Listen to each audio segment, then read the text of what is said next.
maalin wanaagsan Ramadaan Kariim daawadayaasha qiimaha dhan ku soo dhawaada barnaamijka maanta ciyaaraha maxaa ka cusub fadlan hadaa tahay saaxiib nagu cusub channelkayga subscribe dheh like share comment kama marna ayna ku bilaawnay wararka daaqada kala wareega ciyaartooyda muddo bil ayaa ka hadhay waqtiga uu furmayo suuqa iibka ciyaartooyda xagaagan oo ku beegan horanta bisha June laakiin xanuunka coronavirus ayaa laga yaabaa inuu sanadkani isbedel ku keeno daaqada kala wareega ciyaartooyda ayna ku bilaawnay xidiga qadka dhexe ee Kevin De Bruyne oo 28 sano jir ah ayaa sheegay inay suurtagal tahay inuu ka tago kooxdiisa Manchester City hadii laga qaadi waayo xayiraadda labada sanadood ee laga saaray UEFA Champions League.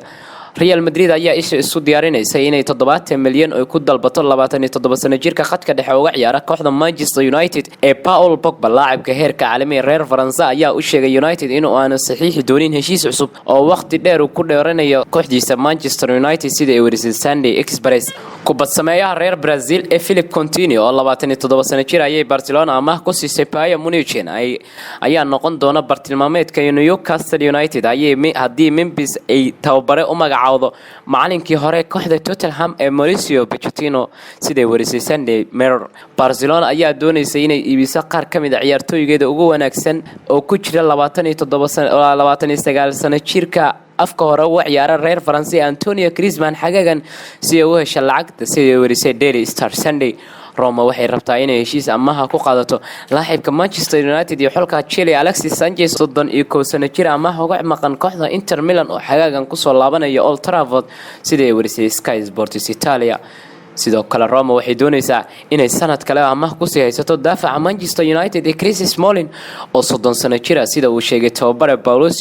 Paulo Fonseca sida ay warisay ESPN.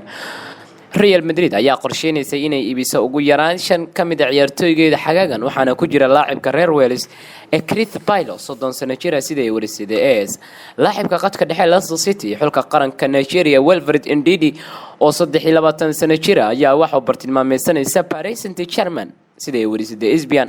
Lille ayaa heshay dalab 75 milyan oo ay koox la'aan ku magacaabin ka gudbisay waryahanka reer Nigeria Victor Osimhen oo 22 sano jir ah ayaa laga yaabaa inuu doonayso kooxda Liverpool sida ay warisay Telefootball. Barcelona waxay iibin kartaa waryahanka reer Uruguay ee Luis Alberto Suarez xagaagan iyadoo ay kooxo badan oo Mareykan xiiseynayaan 33 sano jirkan sida ay warisay Marca oo ka soo baxda dalka Spain. Newcastle United, Everton, Manchester West Ham United iyo Leicester City ayaa dhamaantood dusha kala socda laacibka Manchester United ee xulka England dhaxda uga ciyaara ee Jesse Lingard 20 sano jir ah sida ay warisay 90 minutes. laacibka qadka dhexe ka ciyaara ee Mas'uud Mustafa Ozil ayaa gargaar loogu talagalay bisha barakeysan ee Ramadaan wuxuu ka qaybin doonaa meelaha ka mid tahay magaalada Muqdisho ee caasimadda dalka Soomaaliya. xidiga kubadda cagta Arsenal ee Mas'uud Mustafa Ozil ayaa ugu deeqay 713,000 oo lacagta Turkishka Lira ah oo u dhiganta 101,000 oo doolarka hay'adda bisha cas ee Turkiga si uu uga qayb qaato ololaha gargaarka muslimiinta bisha barakeysan ee Ramadaan.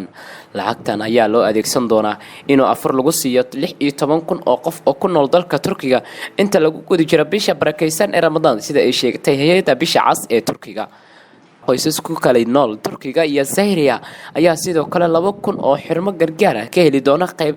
deeqda ciyaaryahan Mas'uud Mustafa Ozil halka 9,000 oo xirmo oo afar laga qaybin doono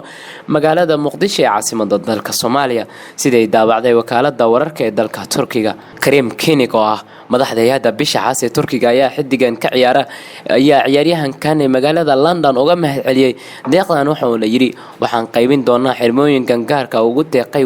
Mas'uud Mustafa Ozil waxaan gaarsiin doonaa dadka loogu talagalay sida ugu macquulsan uguna dhaqaylisan badan. Mas'uud Mustafa Ozil ayaa asal ahaan ka soo jeeda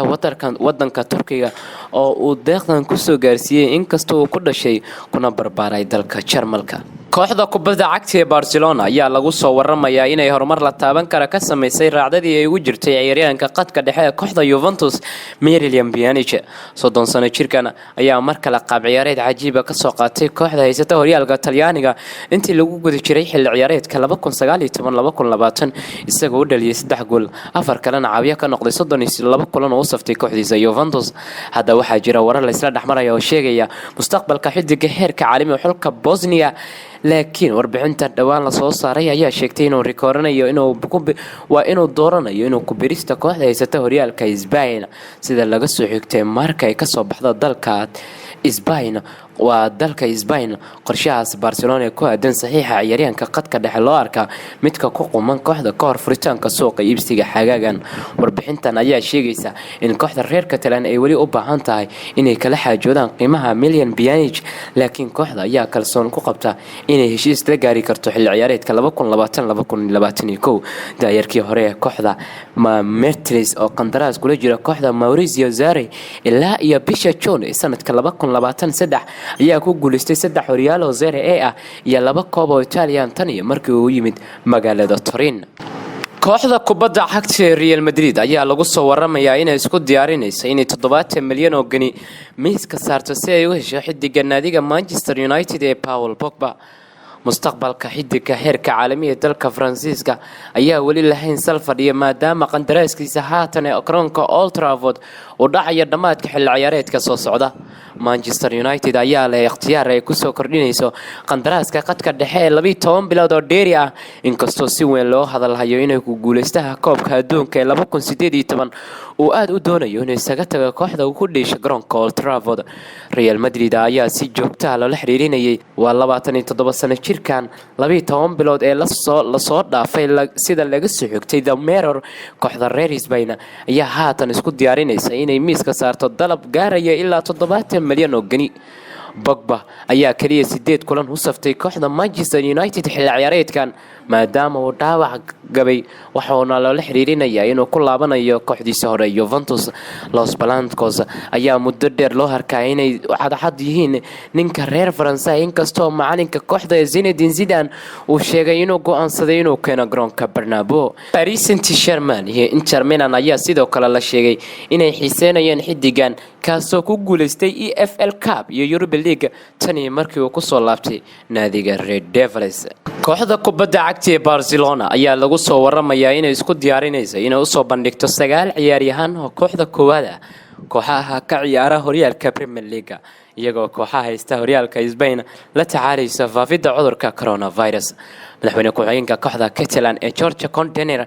ayaa horey u qirtay in kooxdiisa aysan bedelayn inay xagaagan qorshe gaarayaan si ay u soo iibsadaan ciyaartoy cusub, iyadoo heshiisyada lagu bedelayo bedelka la filayo inay dhacaan. sida laga soo xigtay jasiiradda Daily Star, Barcelona ayaa ku wargelisay kooxaha Premier League in 9 ciyaaryahan uu ku jiro Antonio Griezmann oo ay diyaar ku noqon doonaan inta lagu guda jiro suuqa kala iibsiga xagaagan. Griezmann ayaa horey loola xiriirinayay kooxda kubadda cagta ee Manchester United, iyadoo kooxda reer Catalan ay u muuqato inay u dhaqaaqday saxiixa xidiga Inter Milan ee Lautaro Martinez. warbixintan ayaa sheegaysa in sidoo kale la diyaarinayay in albaabka ay ka baxaan xidigaha kale ah Luis Alberto Suarez, Ousmane Dembele, Ivan Rakitic, Arturo Vidal, Samuel Umtiti, Nelson Semedo iyo Sergio Roberto. Philippe Coutinho ayaa sidoo kale la sheegay inuu ka badiyay shuruudaha Camp Nou, iyadoo xidiga reer Brazil oo haatan amaah u jooga naadiga Bayern Munich la xiriirinaya kooxaha Chelsea, Manchester United iyo Newcastle United. kooxda haysata horyaalka Spain ayaa sidoo kale la xiriirinaya inay lacag badan ku soo xirgelisay Neymar Jr, laakiin tababare Kovacic City ayaa dhawaan qartay in heshiis aan la gaarin Paris Saint-Germain ay macquul tahay inay la soo wareegaan xidigii hore ee kooxda kubadda cagta ee Barcelona Neymar Jr.